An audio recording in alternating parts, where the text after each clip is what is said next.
Maintenant, on va voir l'interaction des ondes avec la matière. Et dans l'interaction des ondes avec la matière, on va voir l'atténuation, la notion de réfraction, réflexion, et enfin la diffusion.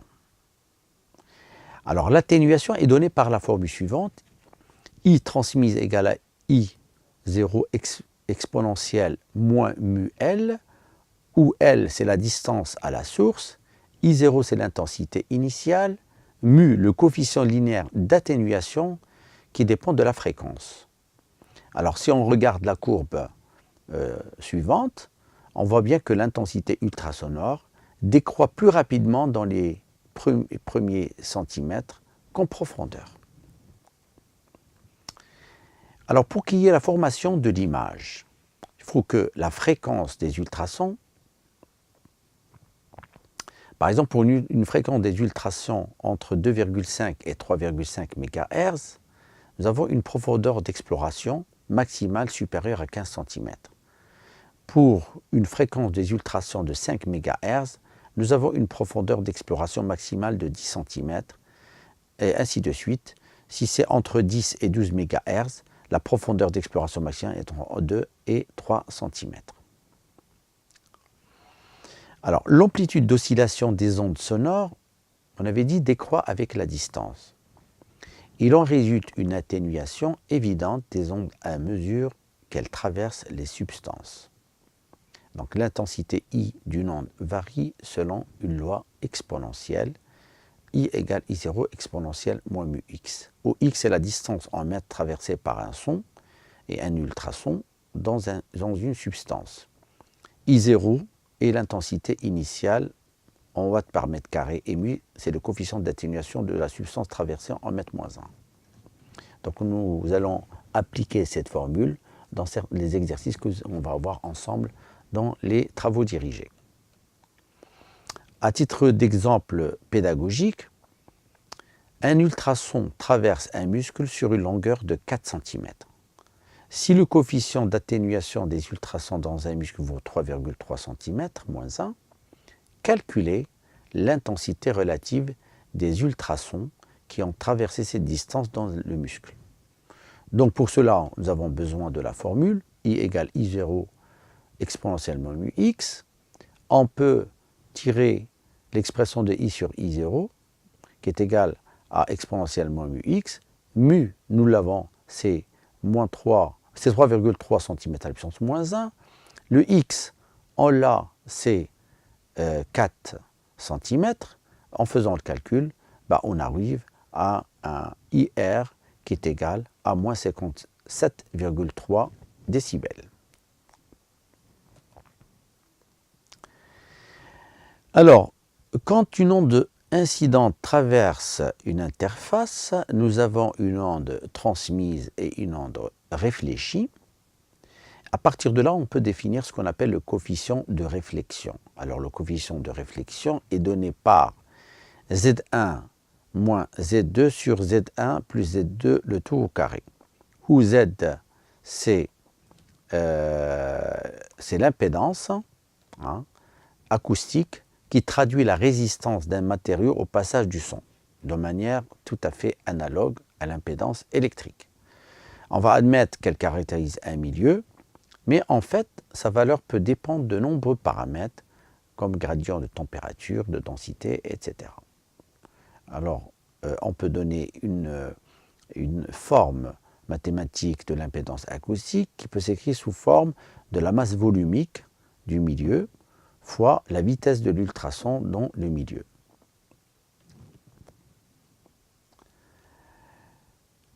Alors, le coefficient, après avoir déterminé le coefficient de réflexion, on peut déterminer aussi le coefficient de transmission. Vous allez voir qu'il y a une relation entre le coefficient de réflexion et le coefficient de transmission avec un R plus T égale à 1. Donc on peut le démontrer avec les formules que vous venez de voir. Là, ici, j'ai exposé le tableau d'impédance. Quand par exemple, l'impédance de l'air, c'est 4,10 puissance moins 10 kg par mètre carré seconde, l'aluminium 1,7 fois 10 puissance moins 5, le cerveau 1,58 10 puissance moins 6 kg par mètre carré seconde, la peau c'est 1,62 10 puissance moins 6 et les tissus mous c'est 1,63 10 puissance moins 6. Si on prend par exemple la réflexion graisse-peau, l'impédance de la graisse est 1,38 et l'impédance de la peau c'est 1,62.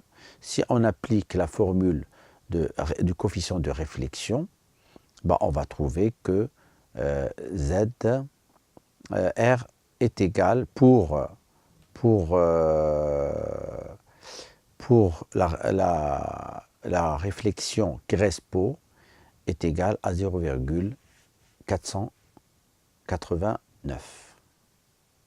Ce coefficient est le rapport entre les amplitudes réfléchies et incidentes de l'onde.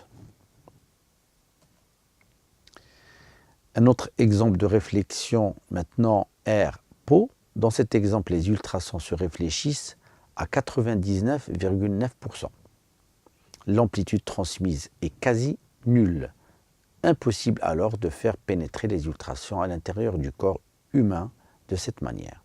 De là, l'importance de mettre la surface émettrice du transducteur en contact avec la peau des patients en utilisant une huile ou une gélatine dont l'impédance acoustique est voisine de celle de l'épiderme. C'est pour ça que le médecin, avant de faire l'exploration, que ce soit l'exploration cardiaque ou bien un gynécologue, ben, ils mettent un gel sur la peau et sur la sonde. Alors, qu'est-ce qu'il faut savoir parmi les propriétés des réflexions des ultrasons? Il faut savoir que l'énergie acoustique est réfléchie à l'intersection de tissus possédant des impédances acoustiques différentes, que l'impédance acoustique, c'est le produit de la vitesse du son et de la densité, que l'unité de l'impédance acoustique, c'est le réel. Plus la différence des impédances est grande, plus l'amplitude de l'onde réfléchie sera importante. Ça, c'est ce qu'il faut retenir pour les propriétés de réflexion des ultrasons. Alors, comme je l'ai expliqué tout à l'heure, pour pouvoir réaliser une échographie, ben, il faut des sondes. Donc là, pour comprendre le fonctionnement de la sonde, on va parler de transducteur. Un transducteur, c'est quoi? C'est un élément qui transforme une forme d'énergie en une autre. Pour les sondes d'échographie, l'énergie électrique est convertie en ultrasons et vice-versa. Et vice-versa. Et là, donc, c'est une vidéo que je peux vous montrer à la fin du cours, ou bien on peut le faire sous forme 2D, de travaux dirigés, où vous allez voir les applications des sondes, comment on utilise les sondes pour une imagerie en échographie. Alors il faut savoir que le transfert d'énergie utilise l'effet piézoélectrique. Alors, l'effet piézoélectrique, c'est quoi l'effet piézoélectrique? Le principe. La piézoélectricité est la propriété que possèdent certains corps de se polariser électriquement sous l'action d'une contrainte mécanique et réciproquement de se déformer lorsqu'on leur applique un champ électrique. Les deux effets sont indissociables. Le premier est appelé effet piézoélectrique direct, le second effet piézoélectrique inverse. Alors, il faut savoir que l'effet piézoélectrique a été découvert en 1880 par Pierre et Jacques Curie. Son principe est que certains matériaux, comme les cristaux de quartz, ont la propriété de se charger lorsqu'ils sont comprimés et inversement.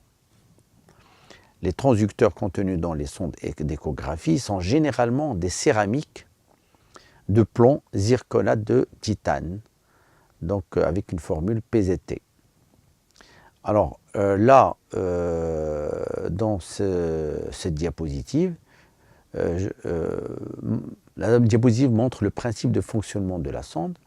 En appliquant un courant alternatif sur un cristal piézoélectrique, le cristal se comprime et se décomprime alternativement et émet un son dont la fréquence dépend des caractéristiques du cristal. Le même élément est utilisé pour transformer un courant électrique, les ultrasons, qui reviennent vers la sonde après avoir été réfléchis. La sonde n'émet donc pas des ultrasons en continu, mais en salve.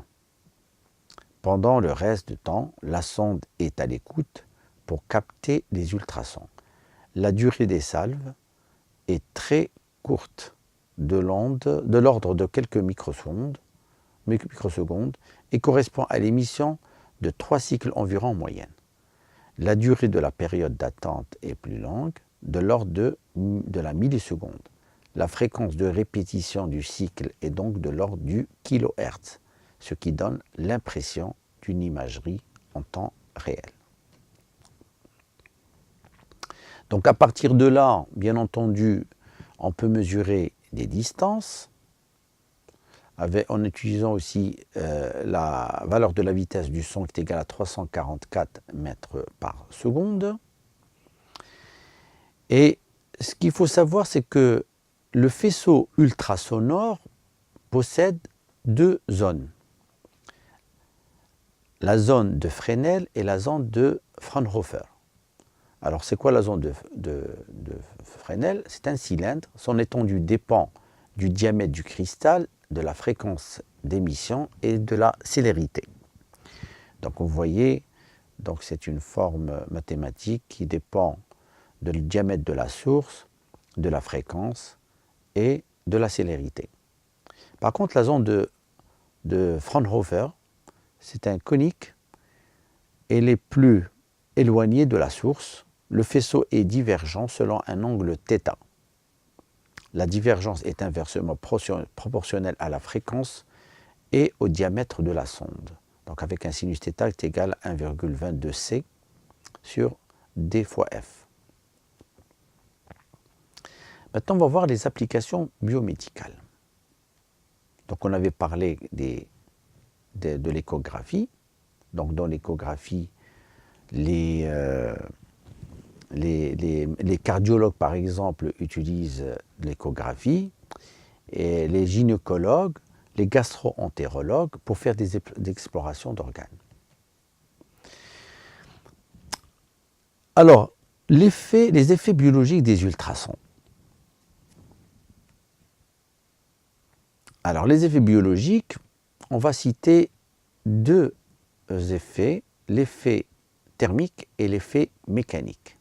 Alors, concernant l'effet thermique, une certaine quantité d'énergie du faisceau ultrasonore est absorbée par le milieu et transformée en chaleur. L'élévation thermique est proportionnelle à l'intensité, c'est la puissance surfacique, du faisceau et à la durée d'exposition. L'effet mécanique. Les modifications de pression du milieu peuvent entraîner l'apparition de courants de fluide. Donc ça peut entraîner aussi une cavitation. C'est quoi la cavitation? C'est l'apparition de bulles formées à partir de gaz dissous ou de vapeur sous l'effet des variations de pression dues à l'onde sonore.